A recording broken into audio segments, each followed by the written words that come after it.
नमस्कार दोस्तों, आज हम पढ़ेंगे हिंदी ग्रामर जो कि सभी परीक्षाओं में पूछी जाती है सरल भाषा में और हम संक्षिप्त व्याख्या के साथ पढ़ेंगे। तो हम स्टार्ट करते हैं। आज इसको आप पूरा वीडियो ज़रूर देखें। इसके अलावा आपको ग्रामर पढ़ने की जरूरत नहीं पड़ेगी, आपके पेपर में बहुत ही उपयोगी होगी। तो यहाँ पे मैंने बहुत ही सरल और आसान भाषा में उदाहरण के साथ आपको समझाने की कोशिश की है। तो यहाँ पे हम देखते हैं, सबसे पहले हम पढ़ेंगे भक्ति काल की विशेषताएं। तो यहाँ पे आप भक्ति काल की विशेषताएं दी हुई हैं, उसके साथ हमने आपको कवि और रचनाएं भी दी हैं। उसके बाद छायावाद की विशेषताएं, उस प्रकार हमने आपके कवि और रचनाएं हैं इसकी। उसी प्रकार है आपके प्रयोगवाद की विशेषताएं। ये आपको सब लिख लेना है और इसको आपको पूरा रीड कर लेना है। अब यहाँ पे देखेंगे हम काव्य की परिभाषा। तो काव्य की परिभाषा हमने दी है आचार्य विश्वनाथ के अनुसार रसयुक्त बाकी काव्य कहलाते हैं। दो प्रकार के होते हैं, श्रव्य काव्य, दृश्य काव्य। श्रव्य काव्य जिसे सुना जा सकता है और दृश्य काव्य जिसे देखा जा सकता है।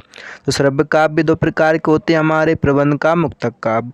तो यहाँ पे हम देखेंगे प्रबंध काव्य भी दो प्रकार के होते हैं, महाकाव्य और खंड काव्य। तो महाकाव्य यहाँ पे हमने डेफिनेशन दी है और उसके लेखक जैसा आपसे पूछता है उसी प्रकार आपको आंसर लिखना है। आपको पूरा नहीं लिखना है, जितना आपको से पूछता है उतना आपको लिखना है। उसी प्रकार यहाँ पे देखेंगे हम खंड काव्य और उसके लेखक, और यहाँ पे खंड काव्य भी दिया हुआ है। फिर हम आते हैं मुक्तक काव्य। मुक्तक काव्य भी दो प्रकार के होते हैं, गेय मुक्तक और पाठ मुक्तक। हमने इसको डिफाइन किया है यहाँ पे। उसके बाद आते हैं महाकाव्य खंड काव्य में अंतर।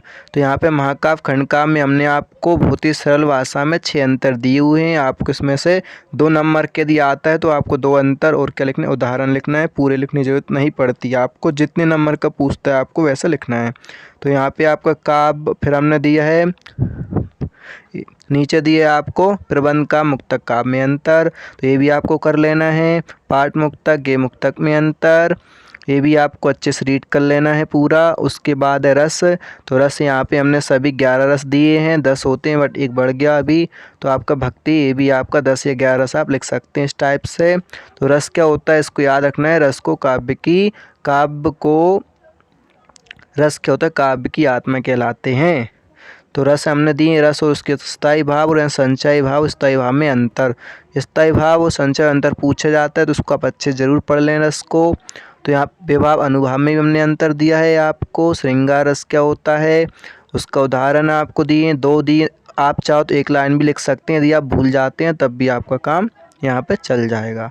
वीर रस है, तो वीर रस यहाँ हमने दिया है। शांत रस का उदाहरण दिया है और डेफिनेशन में एक ही लिखी है, बस उसमें क्या करना है आपको, सिर्फ आपको स्थायी भाव बदलना है, बाकी डेफिनेशन आपको सेम लिखना है। जैसे वीर रस, शांत रस, रौद्र रस और हास रस जो कि ज़्यादा इम्पोर्टेंट थे, हमने वही रसों को यहाँ पे डिफ़ाइन किया हुआ है।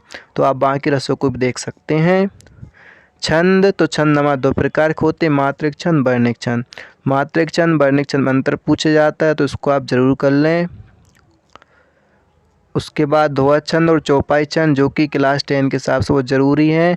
हरि गीतिका आप 10th क्लास में ना पढ़ें तब भी चलेगा, बट आपको यदि आप 12th क्लास में तो आपको सारे पढ़ने हैं। लोकोक्ति और मुहावरे हमने अंतर दिया है यहाँ पे आपको। लोकोक्ति क्या होती हैं, नहीं सॉरी, यहाँ पे हमारे हैं अलंकार, वो सॉरी दूसरे पेज का आ गया है, सॉरी इसके लिए। हम अलंकार देखते हैं यहाँ पे। अलंकार उसके क्या दिया हमने, अलंकार देखो शब्द अलंकार जो हैं वो आपके कौन कौन से हैं, यमक, श्लेष और अनुप्रास, ये आपके शब्द अलंकार हैं। अलंकार के 3 वेद होते हैं, हमने दिया हुआ है। अनुप्रास अलंकार, उपमा, रूपक, मानवीकरण और हमने किया है डिफाइन पुनरुक्ति अलंकार। तो इस टाइप से हमने इतने अलंकार करे, आप बाकी अलंकारों को भी पढ़ सकते हो। उसके बाद आते हैं गद्य पे। तो क्या होता है, जो रचना छंद के बंधन से मुक्त होती है उसे गद्य कहते हैं।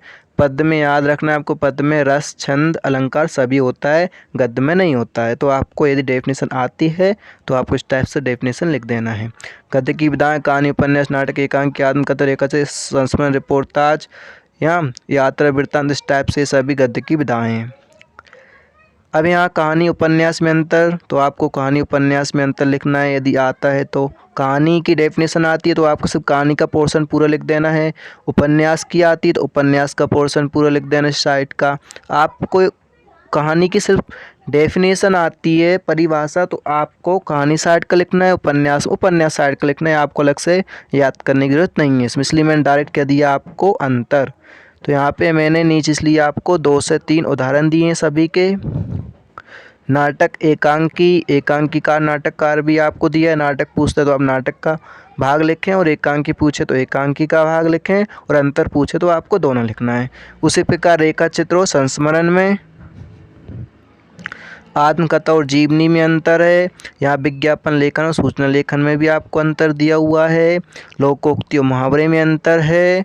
आपका कर्मधारय समास बहुब्रीहि समास में अंतर, द्वंद्व समास और द्विगु समास में अंतर आपके लिए बहुत ही परीक्षा के लिए बहुत ही ज़रूरी है। पूरा ज़रूर देख लें और लिख लें अपनी कॉपी में, यह आपको हमेशा काम आने वाला है, बहुत सरल है। और यहाँ पे हमने देखा निपात शब्द, समास, विशेषण, क्रिया विशेषण और अनेकार्थ शब्द की यहाँ पे हमने परिभाषा दी हुई है। तो आपको वीडियो कैसा लगा अपने दोस्तों में ज़रूर शेयर करें, जिससे उन्हें भी आसान भाषा में पढ़ने को मिले और उनको परीक्षा की तैयारी करने में भी सुविधा हो। धन्यवाद दोस्तों। यदि आपने मेरे चैनल को अभी तक सब्सक्राइब नहीं किया है तो सब्सक्राइब ज़रूर कर लें, साथ ही बेल आइकन को क्लिक कर लें, जिससे आने वाली नई वीडियो का नोटिफिकेशन आपको मिल सके। मिलते हैं अगली वीडियो में, तब तक के लिए धन्यवाद।